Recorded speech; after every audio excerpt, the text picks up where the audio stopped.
Essa é a terceira parte do sermão e, pelo que tudo indica, haverá uma quarta parte. Na verdade, os irmãos podem olhar no boletim de vocês, no texto. O texto inteiro ele começa em Gênesis capítulo 2, verso 4. Então nós vimos isso desde o primeiro sermão, que o capítulo 2, verso 4, até o capítulo 3, 24, nós temos, na verdade, uma única história, um único ato em duas partes, e talvez até poderíamos incluir o que vem no capítulo seguinte, que é a história de Caim e Abel, como um apêndice, né, desse desdobramento. Mas quando a gente chegar lá, vocês vão entender por que eu estou falando isso.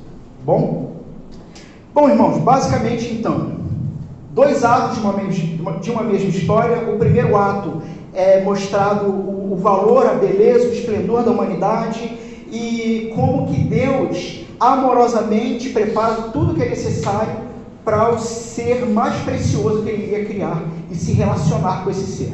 Então, o capítulo 2 inteiro, até o finalzinho, até o verso 3 do capítulo 3, o capítulo 2 inteiro, a partir do verso 4 até o seu final, ele vai enfatizar isso. A grandeza da humanidade, o fato de que nós, seres humanos, não fomos criados para ter menos do que o próprio Deus. E o lugar que Deus prepara, ele dá o nome de Éden, e Éden significa delícias, lugar de delícia, lugar prazeroso. Esse era o lugar que Deus colocou o ser humano.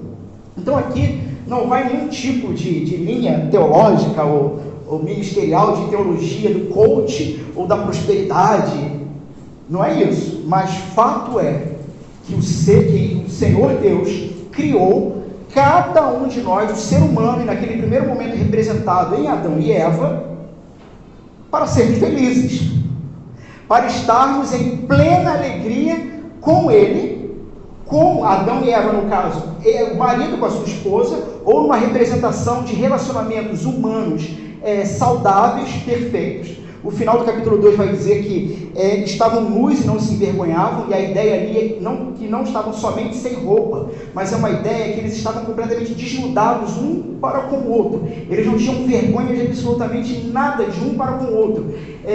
Se fosse possível plugar um HDMI lá na cabeça, na nuca do Adão, botar uma TV e mostrar o que ele pensava sobre a esposa dele em todos os momentos de 24 horas, Eva não teria as surpresas que nossas esposas teriam. Sim, porque aconteceu Gênesis 3. Se fosse possível botar um cabo na cabeça de Eva para mostrar tudo o que ela pensava sobre o marido nas 24 horas, Adão não teria nenhuma surpresa, como talvez muitos homens teriam hoje. Mas por que isso? Porque a ideia de que eles estavam desnudados era uma ideia de perfeita conexão. Não havia absolutamente nada um contra o outro, não havia reserva, não havia nada. E a ênfase disso é mostrar, e falamos isso no domingo passado, que o capítulo 3 faz um contraponto. É mostrado a altura em que o ser humano estava para mostrar o tamanho da queda. Eu até falei sobre isso na semana passada, né? Se você tropeça num degrau ali embaixo, você no máximo talvez vai machucar o dedão. Mas se você cair lá do último andar, a queda pode ser fatal. O tamanho, a altura da onde você se encontrava, revela a gravidade do resultado lá embaixo, da queda. Também havia dito o seguinte, para que se entendesse isso, para ser um demônio, o ser tem que primeiro ser um anjo, certo? Ser um anjo, e aí ele cai e se torna um demônio. Qual é a realidade do ser humano, que é a única criatura criada à imagem e semelhança de Deus? Quando ele cai, o que ele vira?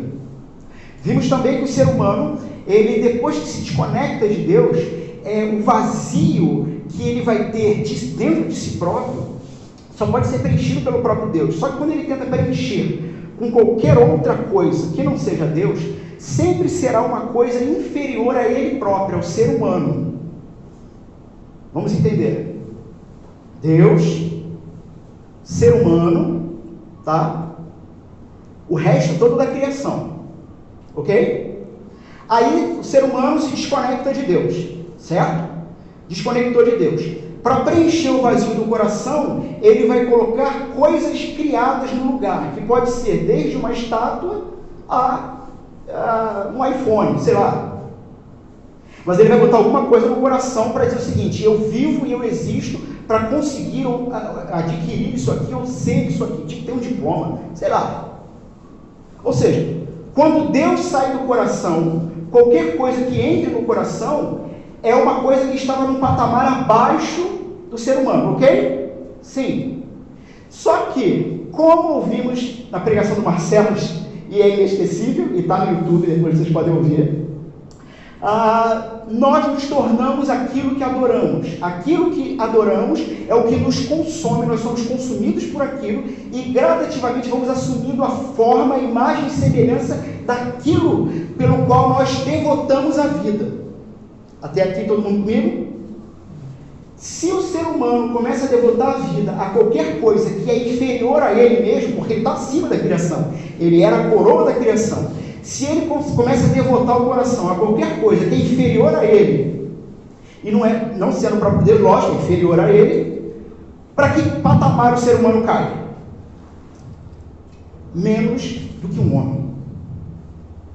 Portanto, a humanidade desconectada de Deus perde o seu brilho, perde a sua honra, perde a sua dignidade, perde a sua posição, se torna menos que gente e se torna animalesco. Esse foi o fundo, e bateu, hein? Já que o fundo musical bateu direitinho, na hora certa, bem dramático. Se torna animalesco. E é necessário então algo para reconectar isso. Bom, irmãos, nós vimos então a estratégia da serpente. Qual foi a estratégia da serpente? A estratégia da serpente, na sedução da mulher, foi fazer o seguinte: bom, quando Deus criou todas as coisas e viu que era bom, ele olhou para o homem e viu que não é bom que ele esteja só, ou seja, não é bom, falta alguma coisa. E o padrão da criação de Deus, sempre assim, ele cria, tá lá, ele criou a matéria. Aí a terra era sem forma e vazia, então ele criou a matéria, está lá. E agora o que ele faz? Ele organiza o caos. Então é sempre assim, ele cria e preenche, ele cria a selva lá, as árvores, tudo mais, e agora vai preencher com o quê? Com os animais. Ele cria e completa. Depois que ele cria a mulher, é que a gente voltaria lá para o capítulo 1, quando Deus disse o seguinte: tendo criado os dois, homem e mulher, macho e fêmea, viu que tudo era muito bom, ou seja, beleza, fechou. Uau! Coroa da criação, o melhor, sabe? É a imagem de Deus ali, imagem e semelhança de Deus. Inclusive ele diz agora, né? Adão acordou daquele sono pesado, olha, está aquela mulher linda do lado dele e está sem roupa. Aí Deus diz o seguinte: agora é só multiplicar, é só partir para a alegria, porque está abençoado, está casado já diante de Deus. Só multiplicar. Multiplicar o quê? Imagens e semelhanças de Deus. Porque, como vimos no contexto da época de Moisés, que quem escreveu o Gênesis, era comum que os reis, quando iam tomando terra, né, terreno, conquistando, que eles mandassem fazer uma imagem de mármore, de pedra, na entrada da cidade, para que quem entrasse dissesse o seguinte: é do rei fulano de tal. Então, nesse contexto, a ideia é que Deus tem uma ordem para o seu povo, para os seus filhos. Distribuam sobre a terra a revelação da minha imagem. Era para isso ter acontecido. Muito bem. Eu acabei me adiantando um pouco. Fiz um devaneio, mas vamos voltar. Criou o homem, ainda não está perfeito. Ou seja, ele só está completo depois que cria a sua esposa. O que significa isso? Que o homem sem a mulher, ele é o quê, irmãos? Incompleto. Ou, num termo mais dramático, e aí os solteiros vão ter que concordar comigo, é o caos. Um homem sem a sua esposa, sem a sua mulher, é o caos. A vida dele é o caos. A vida dele não é completa, ele precisa completar. É caos, é bagunça, está desarrumado. Quando a serpente faz a proposta, então por que a serpente faz a proposta para a mulher e não para o Adão? Porque ele sabia que se ele derrubasse a mulher, o homem voltava ao caos. Ele sabia que se ele tirasse a estabilidade masculina, que é a sua esposa, acabou tudo. E dito e feito. Foi isso que a serpente fez, e ela vai então plantar algo que nós sofremos até os dias de hoje. O que nós sofremos até os dias de hoje? E vê se vocês concordam comigo, pelo menos é o que eu sofro, tá? De vez em quando me dá um negócio que eu tenho que lembrar do Evangelho de novo, senão eu fico meio desesperado. Falta. Um sentimento de falta. Falta alguma coisa está faltando, alguma coisa não está completa. Não, mas você é casado, sou, mas não está completo. Por quê? Porque o que a serpente plantou na mente da Eva e disseminou a partir de Adão, então, e Eva para toda a humanidade, é o seguinte: na perspectiva de Deus, para o primeiro casal é assim: meus filhos, aqui está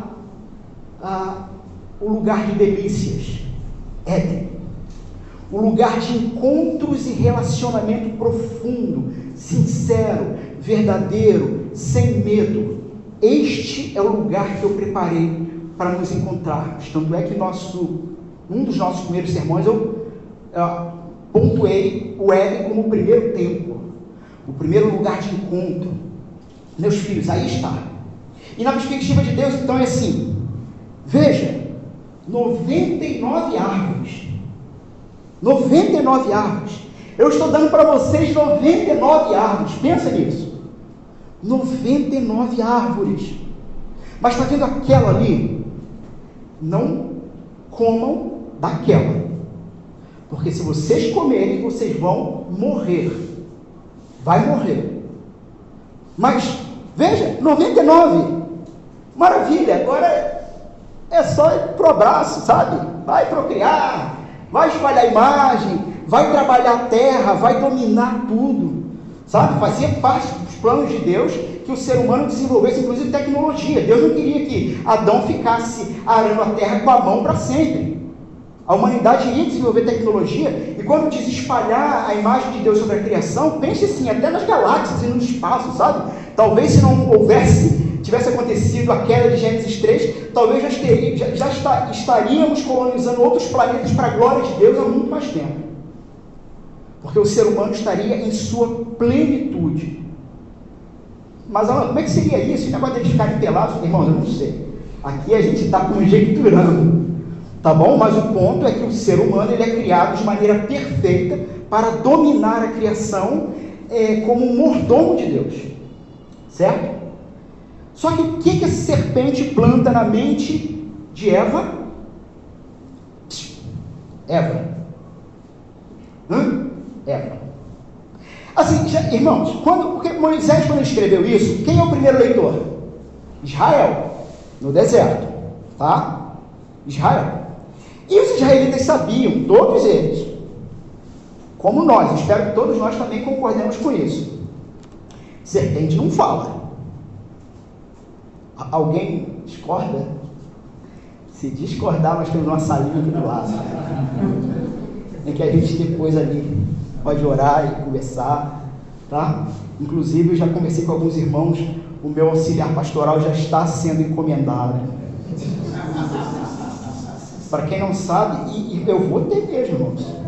Eu vou ter, quando eu tiver o meu gabinete pastoral, né? Eu vou ter assim na minha sala do meu gabinete, um taco de beisebol, com uma plaquinha, auxiliar do pastor, né? Porque tem coisas que é só auxiliar que resolve, vocês sabem disso, principalmente para Gênesis 3, né? Mas então, cobra não fala, serpente não fala. Nós só vamos descobrir lá em Apocalipse 12, 9, e depois Apocalipse 20, verso 2, vou ler o 20, verso 2. ele segurou o dragão, a antiga serpente, que é o diabo, Satanás. Então é lá em Apocalipse que vai ficar revelado, claro e definitivamente, que o que está acontecendo lá no Gênesis é uma possessão. Uma possessão. A serpente, e olha que você não tem nenhum outro animal sendo dito, características desse animal, mas é dito da serpente, que ela era sagaz, a mais sagaz. Só que o termo sagaz, porque a gente pensa, a serpente é do mal, principalmente as irmãs, né?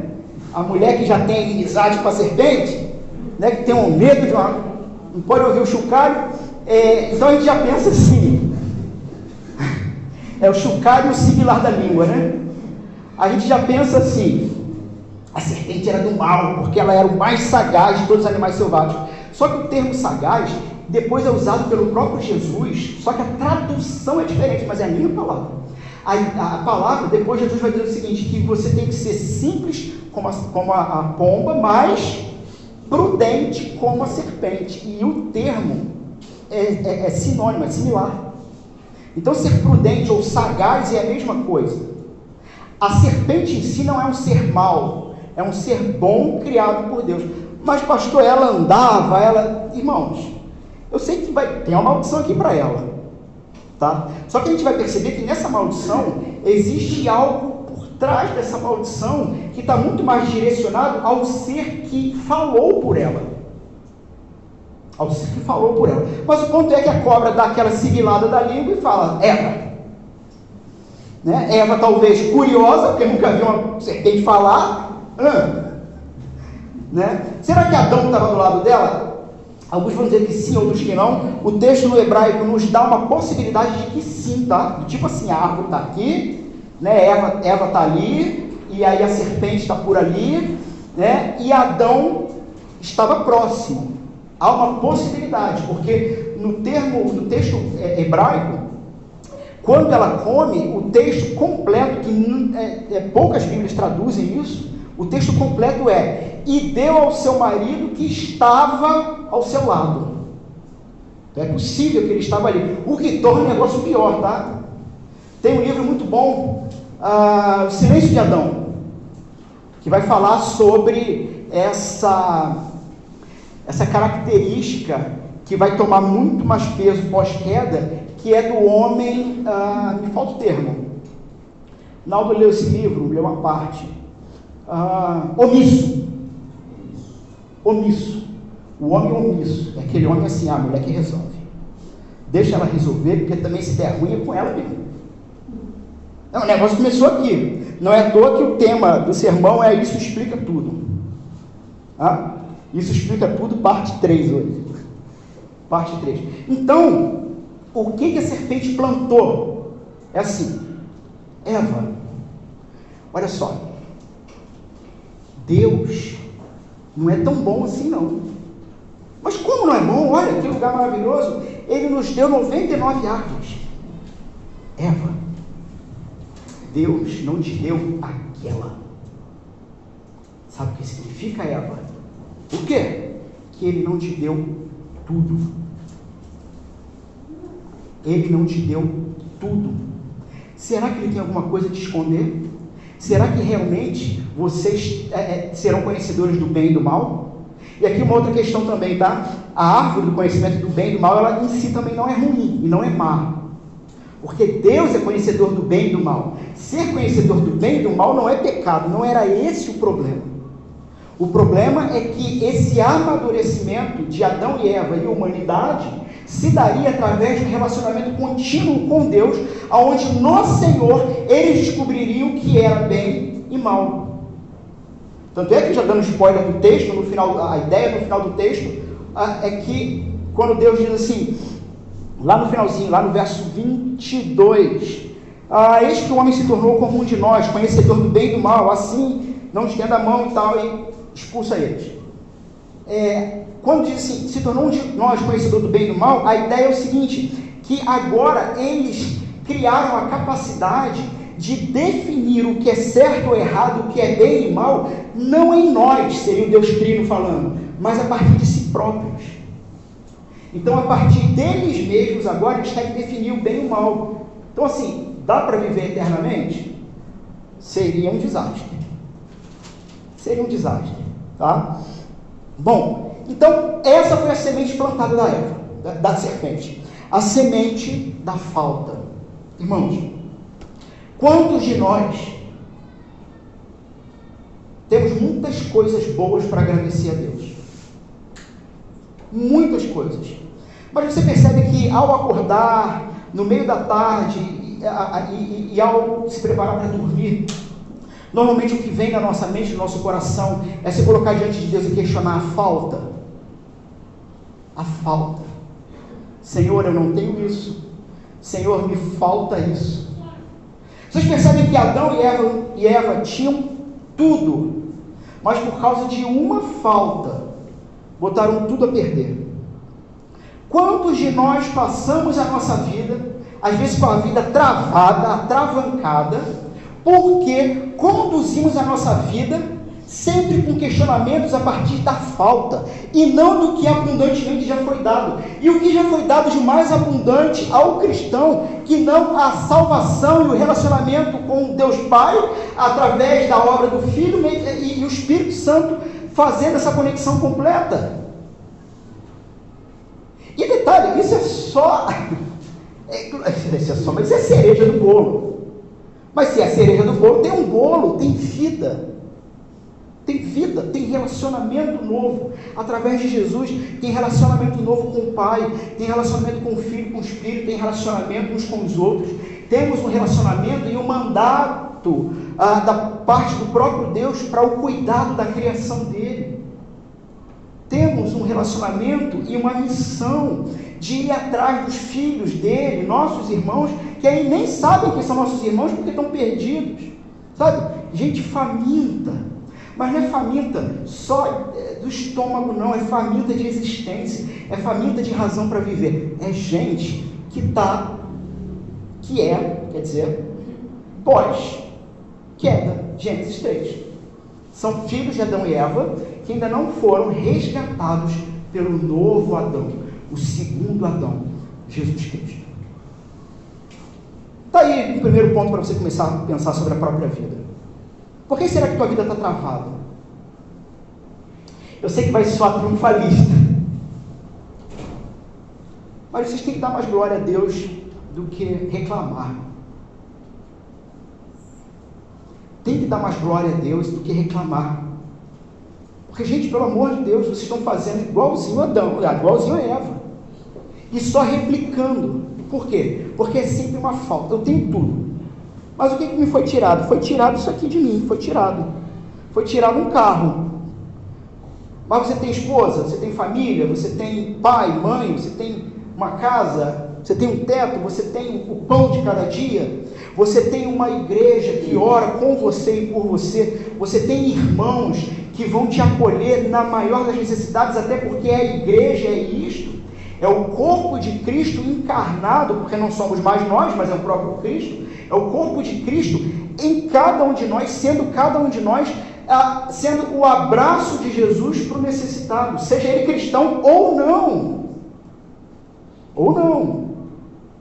Mas você consegue agradecer a Deus por ser corpo de Cristo e por se relacionar com seus irmãos e com o Senhor novamente? Ou continua replicando Eva? Porque, novamente, Eva jogou tudo fora. E Adão também. Tinha falado do Adão. E Adão também. Mas Eva jogou tudo fora por causa de uma falta. Qual é a falta da sua vida? Meus irmãos, se você honestamente conseguir responder isso, todos nós temos, tá? É porque alguns de nós talvez nunca parou de pensar. Mas qual é a falta da nossa vida? Qual é a falta da sua vida? Essa falta, o motivo de você reclamar com Deus, provavelmente é o seu ídolo pessoal. Sabe? Aquela estatuazinha que tu anda no bolso de trás, do tipo assim, ó, eu estou com Deus, mas se der um troço errado, eu estou aqui, eu estou com o meu, está seguro. E não é só uma questão de falta, mas é uma questão agora de também desconfiança. Por quê? Porque será que Deus vai me dar esse amadurecimento? Qual foi a proposta da Eva? Vai lá, da serpente, vai lá e tome a sua dianteira, a sua própria iniciativa. Aí a gente olha para o que é conhecido como o segundo Adão, o segundo representante de Deus de toda a criação, Jesus Cristo encarnado. E aí você olha para Jesus Cristo no deserto. E aí você olha para a primeira tentação de Jesus. A primeira tentação de Jesus não era comer pão, gente.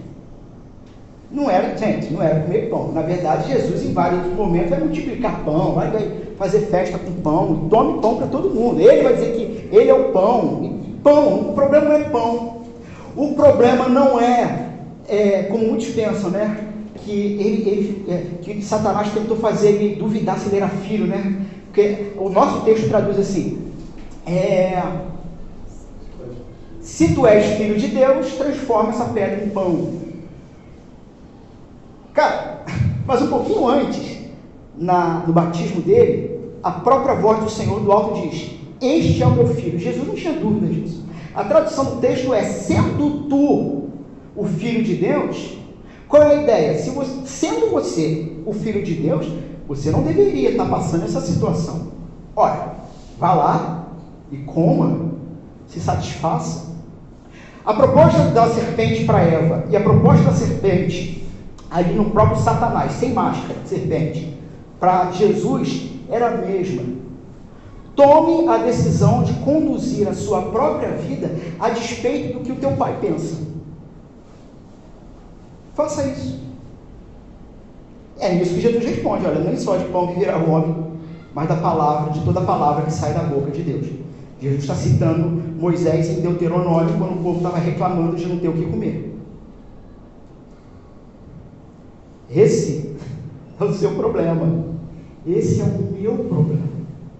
Não somente conduzirmos nossa vida através da falta, mas conduzirmos nossa vida através da desconfiança. E deixa eu dar um exemplo aqui de desconfiança. Tá bom, meus irmãos?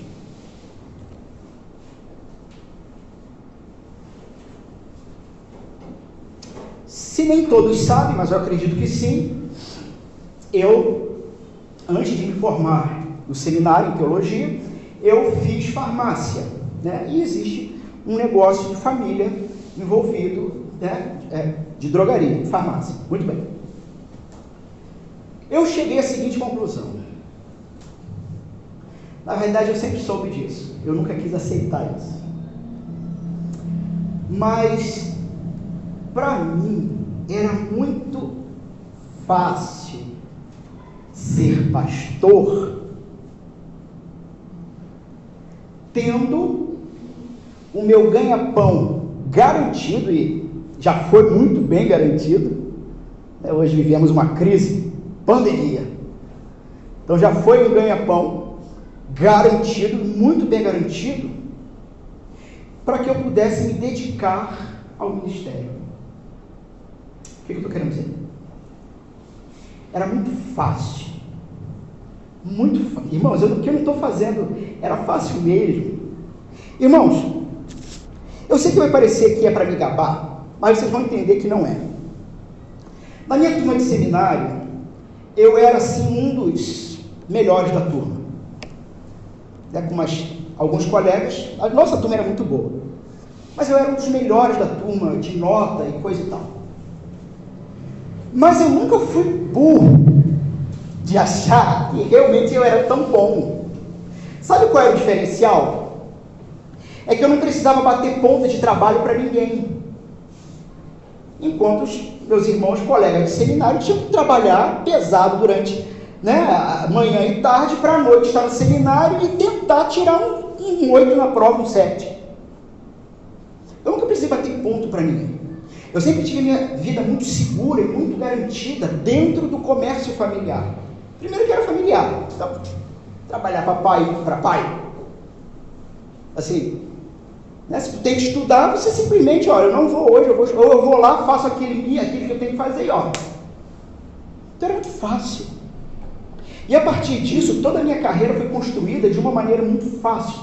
Eu sempre tive muita possibilidade de estudar, de fazer acontecer. Porque havia algo seguro. Seguro da parte de quem, meus irmãos? De Deus. Eu também não tenho dúvida disso. Deus proveu esse sustento para me preparar. Eu não tenho dúvida disso. Aonde está o problema? E eu percebi isso já há alguns anos, só que eu não queria aceitar. O problema estava no fato de que se Deus falhasse comigo, tipo assim, de repente uma igreja que não me pague o suficiente para manter minha família, ou coisa parecida, né? Sei lá. Se Deus falhasse comigo, eu estava com minha estatuazinha, meu santinho no bolso. Porque eu conduzi toda a minha carreira ministerial até então, e em certo sentido que eu estou dizendo, sabendo disso, com uma relação de desconfiança de Deus. Mas no final das contas, meus irmãos, não é a farmácia que me sustenta e não são vocês ainda. Se vocês não sabem, esta igreja já contribui com a minha vida. Não completamente, mas já contribui. Mas não são vocês que me sustentam, não é a farmácia que me sustenta, é Deus. Só que agora vai tomar decisões na vida para conduzir a partir dessa realidade. Tem que confiar. Você tem que olhar de novo para o Éden e dizer o seguinte: eu não posso replicar a desconfiança que eu tenho de Deus. Porque é o seguinte, ou eu confio em Deus e Ele vai manter a minha vida, não deixando o servo dele passar vergonha e necessidade, mas sempre provendo. Aí vocês lembram de Jesus lá, sobre não andeis ansiosos? Sempre provendo o que é necessário para comer, o que é necessário para vestir, sempre provendo e conduzindo o rebanho dele. Gente, ou eu faço isso, ou é melhor abandonar a carreira ministerial. E o meu desafio para vocês é o seguinte: ou vocês tomam decisões na vida de não replicar Adão e Eva, de fato, porque vocês já se encontram em Cristo, se é que se encontram. Se é que se encontram. Para os que já se encontram em Cristo, não replicar não somente a falta, mas a desconfiança de Adão e Eva, mas diante do Senhor, em busca de relacionamento diário com Ele, aprender a confiar em que Ele cuida e guarda o seu povo. Porque se você vive com medo, assustado, ansioso, sabe qual é o seu problema? A falta de fé. Porque você não crê que o seu Senhor é bom. Se você crê que o seu Senhor é bom, a desconfiança, o desânimo, a ansiedade e tudo que vem na bagagem, não é que isso não vai existir, tá? Isso vai bater na porta do teu coração o tempo inteiro. Mas quando isso bater na porta do teu coração, pede para Jesus atender. Não atende. Não atende. Para o não cristão, para os que não estão ainda em Cristo, seguros em Cristo.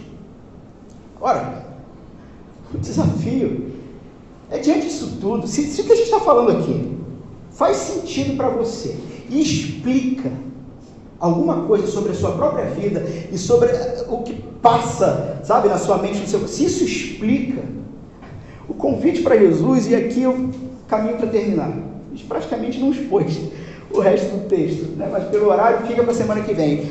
Isso explica tudo, parte 4, tá bom?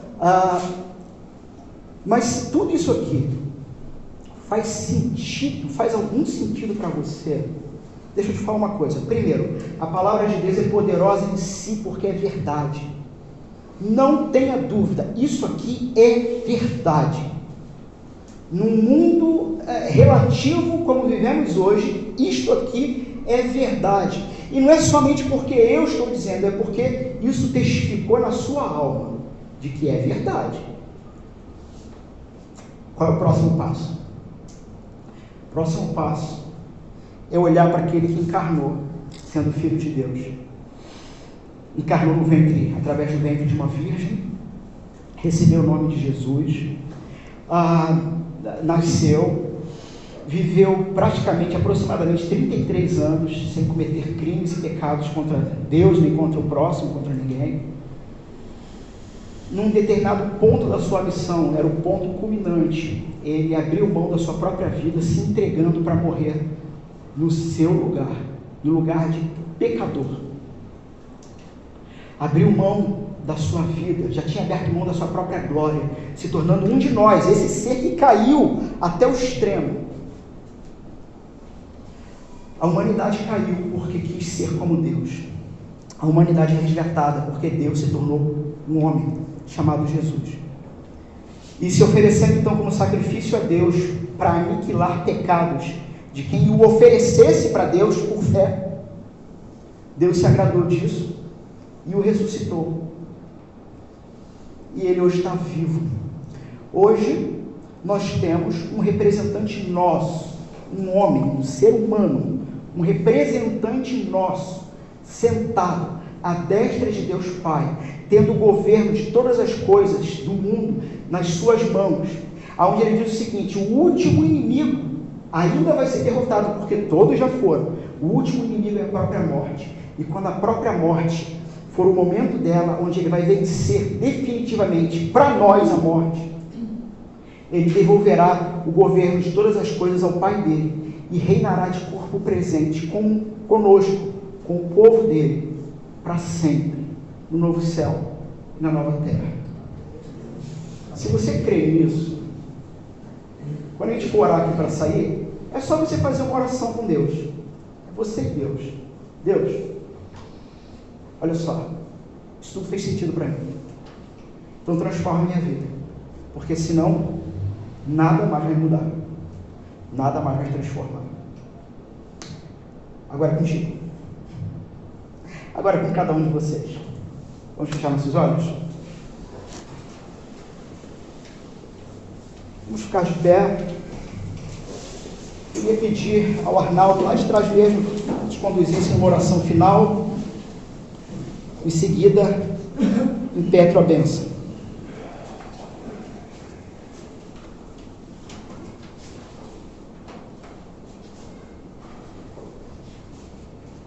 Obrigado, Senhor, por esta oportunidade preciosa que o Senhor nos deu, por tudo que aconteceu aqui nesta tarde e noite desse dia.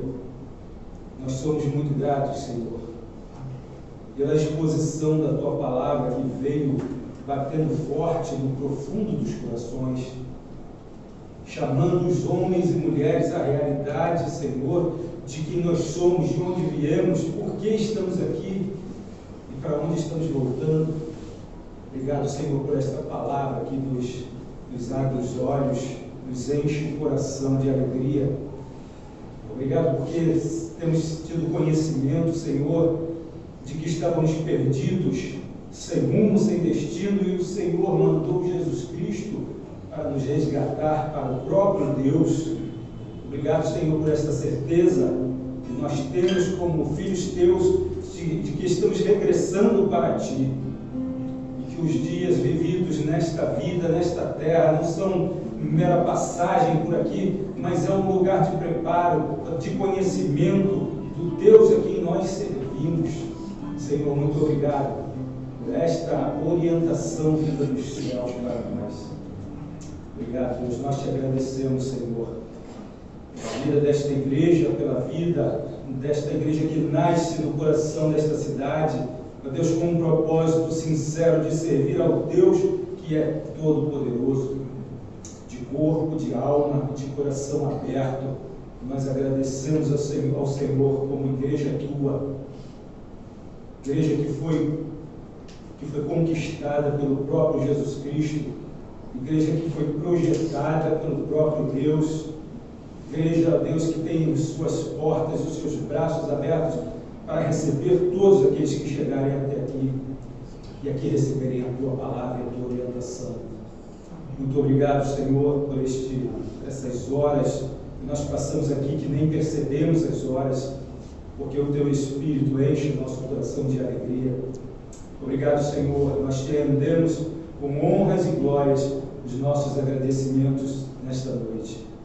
pedindo que agora, no encerramento desta reunião, se o Senhor nos permitir encerrar, que nós vamos sair daqui para os nossos lares, que o Senhor nos guarde, Senhor Deus, que o Senhor conserve esta chama ardente durante toda a semana que vamos para ela, ó Deus, e que nós possamos ainda meditar e remastigar tudo isso que nós ouvimos aqui, Senhor. Ó Deus, nós te agradecemos por tudo, e agradecidos nós somos em nome do Senhor Jesus Cristo. Amém.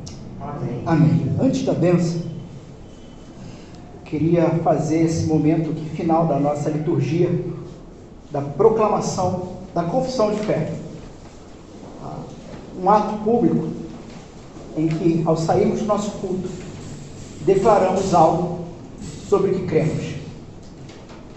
Eu faço a pergunta, número 20, e os irmãos então respondem numa só voz. Quem é o Redentor? A igreja. O único Redentor é o Senhor Jesus Cristo, o Filho eterno de Deus, no qual Deus tornou-se homem e tomou sobre si mesmo o castigo pelo pecado. Recebamos a bênção final.